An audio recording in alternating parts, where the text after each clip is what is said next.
ከዛ ያው በዓል ስለሆነ እየጠጡ ሰዎች ሰክረው ኖረዋል። በጣም ሰክረዋል።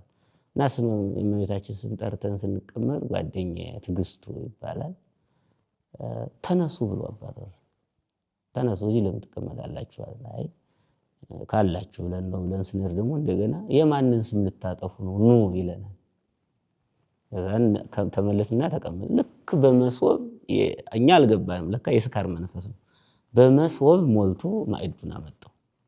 ከዛ የቻልነውን በልተን እግዚአብሔር ይስጥልኝ ብለን ልንሄድ ስንል ያዙ ብሎ አስገደደን።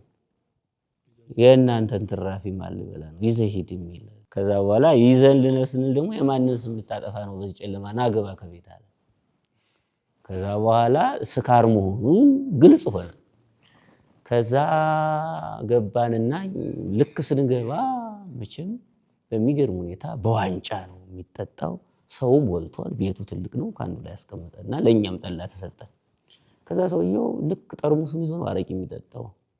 ለኛም መለኪያ አምጥቶ ጠጥተን አናውቅም። አንጠጣም አለ። እናንተ ሳትሆኑ እኔ ዛሬ ማዘው በቤቱ ብሎ አስገድደን። እንዳንጠጣው ጠላ ጠጥተናል። እንታመማለን። በዛ ላይ አናውቀው። አረቂ የሚባል ቀምሰን አናውቅም። እምቢ እንዳንል ሰውየው ከዘራ ይዞ ቆሟል። ሰው ያለው ሁሉ የሰከረ ስለሆነ እኛን ይመለከታል። በጣም ቸገረና ተቀበልንና ይሄ ትልቅ ፎጣ ነው የሚለው ሰው አይደለም። እንደዚህ መብራቱ ያን ያህል አይደለም አይደል? ይገጠር ጫፏን የፎጣችን መለኪያዋን አንዴ ስንነካት ሳብ አድርጎ ይወስዳታል። ከዛ በኋላ ባዶዋን እናስቀምጣታለን። እንዲህ እየተመላለሰ 4 ጊዜ ሞላለን። ያው ፎጣችን ዙሪያውን ነገ ነው የሚሸት እንጂ ወደው እንኳን ችግር አይኖረው።